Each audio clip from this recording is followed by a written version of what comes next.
Hey, everybody. This is Dr. PBJ. Listen, I know you didn't expect me to pop in today. I did not expect to pop in today. But I got something on my heart that I want to share with just our heart work community. So I decided to come on in here and say what I got to say, just rough and ragged. I got a few notes on my phone, but other than that, it's coming from the heart. I know that there are many educators in our community, but even those who are not educators, this is a time of year that brings anxiety and brings concern as we prepare for the fall and children going back to school or not, according to how things go with the pandemic. All the things. So I wanted to come and share something with you all that I am working through for myself as we prepare. Tomorrow starts our welcome back. So we'll be moving students in all week long. When I look at my calendar for the next 3 weeks, including weekends, there is stuff, and it's full of stuff. And I know that. I know that this is the same every year in my profession, so I can expect it. But here's what I'm doing differently this year, because normally by this time, because it starts 8 o'clock tomorrow, right? So normally by this time, I'm full of anxiety and I'm worried and running around and trying to do last minute things and all the things. I made a decision this year that I'm not going to do it that way. I made a decision for myself and for my team that we're not going to walk into this all over the place, anxious and concerned and worried. We don't have to. We know how to do this. We know how to move students in. We know how to welcome them back. We know how to do programming. Is it a lot all at the same time? Oh yeah, we're slammed for the next few weeks. We are slammed with the things that we know about and expect, and also the things that pop up that we don't know yet, but they're going to come. We are slammed, but here's what we know. We are prepared. We're ready. We know how to do this. We have the skills, the knowledge, the ability. We have the experience to do this well. And when things pop up, we will figure it out. We will figure it out. So, one gift that I am giving myself is going into this busy season with the right mindset. I've decided today I'm not leaving my house. I'm just not going to do it. I have a lot of peopling to do over the next few weeks, and I'm an introvert, so that is a lot of energy for me. So I'm not peopling today. I'm not peopling today. I mean, I'm peopling with y'all. I'm sharing with y'all, but I'm not doing extra today. I will rest today. Whether I sleep or not, or take naps or not, I'm going to rest my mind. I'm going to rest my body. And when I walk in to begin this month, 2 months of crazy schedule, I'm going to be at peace in the morning. And I'm going to share peace with my team. And we're going to walk through this thing like the experts that we are. Well, here's what I wanted to share with you all today. What I realized recently is my biggest struggle is not that I don't know what I'm doing or that my team is not equipped or that we're not ready. None of that is true. When I look back over the years as we prepare for opening of school and all the things, it's not the knowledge, skills, and ability or experience to get it done. The thing that I have struggled with most are the expectations of other people. So let me tell you what I mean. I know we've taken the time to plan. I know we have put in the hours. I know we have put in the thoughts. We have done all the things that we can do. Now, of course, there's room to grow. It's not perfect. I'm telling you now, it's not perfect. I know it's not perfect, but what is? And at this point, I've decided I'll make notes for next year and we're going to make it do what it do for this year. So it's never been that I'm not ready, I'm not prepared, I'm not good enough. It's always been, what will so and so think? Or what does this person expect it to be? Or what will that person expect it to be? Or when they walk in, will they think it's good? Well, I'm here to tell you this year, I'm giving myself the gift of releasing the expectations of other people. And this is not in an insubordinate way. This is not in a I'm not aligned with the vision or the mission way. Don't do that. We don't believe in that. We stay humble and we align with the vision. That's the only way to progress. However, there have been unrealistic expectations. There have been maybe assumed expectations on my side. There have been unrealistic expectations over the years that I have stressed and had anxiety about trying to meet. And I've decided that I'm not doing that this year. And my team, we're not doing that. We know how to serve students.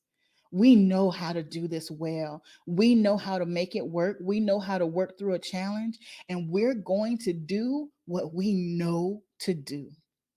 And what I've found recently in working in this vein, anyone who I want to be okay with our work, anyone who I need them to be okay with our work, they're more than okay, because what they're getting is the best of me.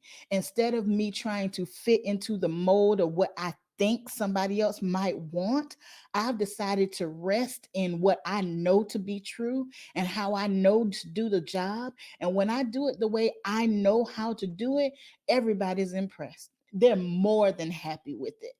So I've released myself from trying to live up to the expectations of other people. I'm going to set my own standard. I'm going to set the standard for my team.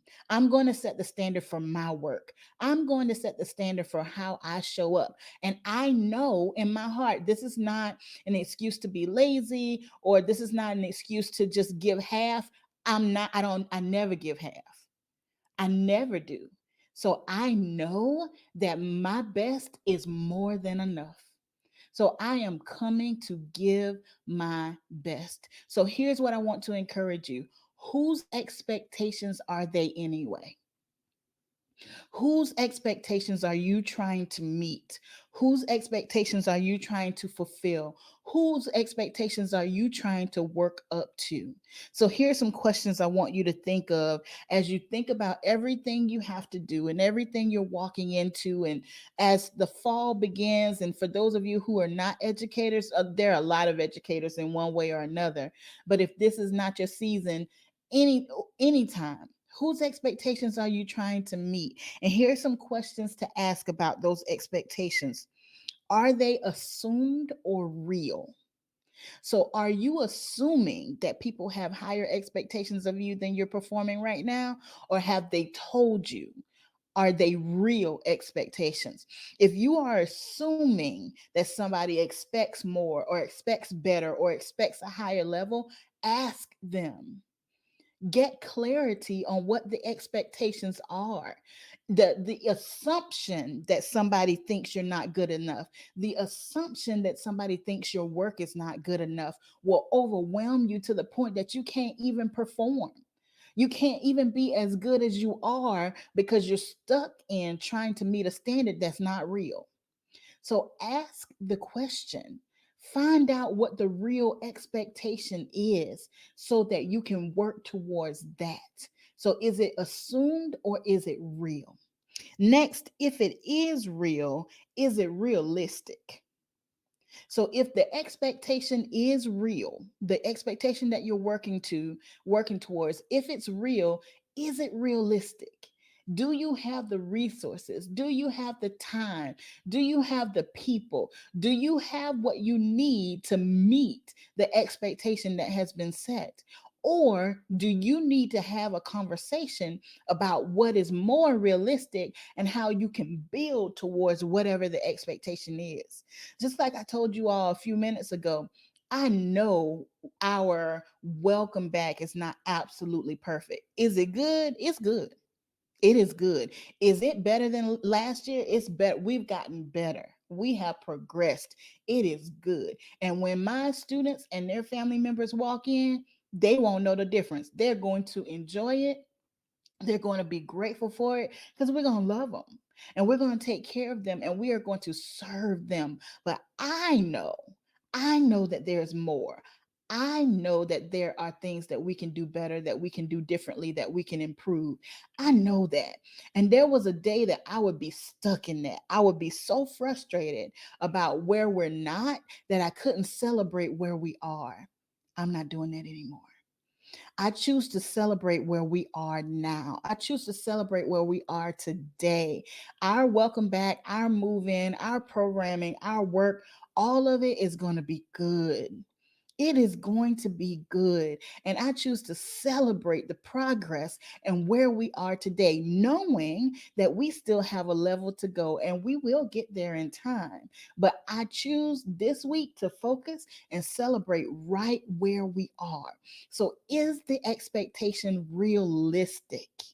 Do you have what you need to meet the expectation? And if you don't, maybe you don't have the time to do it. That's okay. Write it down. Write it down, serve where you are today, and build towards that vision that you see. So, is the expectation assumed or real? And if it's real, is it realistic? Is it realistic? Now, is it fair? Is the expectation fair? Is the expectation that you're trying to live up to, is that something that you expect of the people that follow you? Meaning, if you're expected to work on the weekend and never take time off and never walk away from it and all 24/7, that's not realistic. That's not sustainable and it's not fair. And it's not something that you would expect from the people that follow you. So often we hold ourselves to a higher standard than we hold other people. You would never tell your staff, okay, I need you to work Saturday and Sunday. I mean, unless, we're going to be working some weekends coming up. That's just the job. That's what we do. But we don't work every weekend.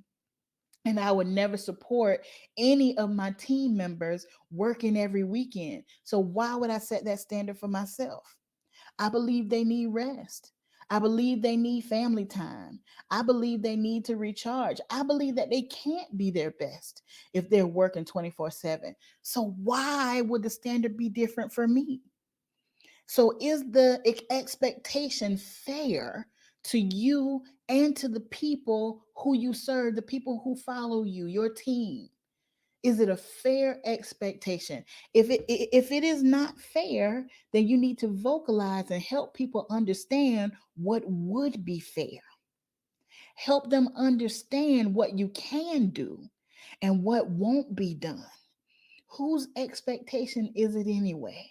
What box are you trying to fit into and getting all wrapped up in and all upset about instead of just being present where you are right now? So is it an assumed expectation? Is it real? Is it realistic? Do you have the resources that you need? And is it fair? Is it fair? Um, and the last thing I'll say, and I'm going to cut this off. And again, I just wanted to pop on because I know that we're all in this place one way or another. If you are not an educator, there is still pressure on you, pressure from family, pressure from your career, your job, pressure from other places. That's what hard workers do. We take care of everybody. So if you're in this community, I know that there's some pressure you put on yourself and pressure that you accept from other people. And what I want to encourage you to do is give yourself some grace. Give yourself some grace. Make the decision. I'm not going to walk into this school year the way that I've done others. I'm not going to put that pressure on myself and be all anxious. And then I can't even serve well because I'm so wrapped up in what other people might expect of me. And let me give you this bonus. Let me give you this one for free. Forget what they have to say. Not in an insubordinate way. Y'all hear me. Haters are going to hate. You are going to have people who will judge your work. You're going to have people who are going to roll in and know nothing about what it took or what it cost you and your team to get to where you are today. They will have no idea of the path or the story or the cost, but they will want to come in and tell you how you can do it better. Forget them. Forget what they have to say. Not in a, I'm not going to be rude to anybody. I don't have the energy to do that. I don't have the heart to do that. But what I won't do is take your judgment to heart. What I won't do is entertain your judgment when you have no idea what you're talking about. Whose expectation is it anyway? Release the opinions of others. Will they have something to say as long as you work with people? Yes. They will have something to say. Will they have their own assessments? Absolutely. But when you know that you're doing your best, when you know that your team is doing the best that you can do, if you know that now, if you know that they're slacking, if you know that there's areas to shore up, then handle that. But if you know that you're doing your best and you're showing up and you're serving and you're taking care of folks, whoever you're called to take care of, forget them. Forget what the haters have to say. That's a distraction. That's a distraction for your energy. That's a distraction for your heart. Let that go. Ain't nobody got time for that. Let them think what they want to think. Let them feel like they're the expert. Let them feel like they got all the answers. Baby, if you like it, I love it. If that's what you need, then you go ahead and do that. But as for me and my house, I don't have time. I'm too busy serving. So don't you dare get wrapped up in what a hater has to say. You let that thing go and you keep pursuing, you keep serving, you keep doing what you know you were created to do. You are able, you are capable, you have the skills, the knowledge, and ability, you have the experience. You would not be in the position if you weren't ready. You wouldn't be in the lead if you weren't ready to lead. You got this. You got this. You got it. So, my friend, give yourself some grace. Step aside if you need to, like I am today. No peopling for me today. No leaving my house. I am going to restore myself and rest. So, tomorrow, when I get to work at 6 a.m., I'm ready to serve. I'm ready to serve. And this will be long nights and long few weeks, but it's the sacrifice that I choose. No one takes anything from me. I choose this sacrifice because I know I'm called to it in this season. So I'm going to go do it. I'm going to go do it. And I encourage you to do the same. So do what you need to do to take care of you first. Start with you so that you can go out and serve the way you were called to serve. Now, I love you. You always know you are powerful. You're powerful. You're equipped. You have what you need. You are significant and you are loved. All right, y'all, let's get it. We got this. We got this. Let's go do it. Focus in, and go do it. Love always. PBJ.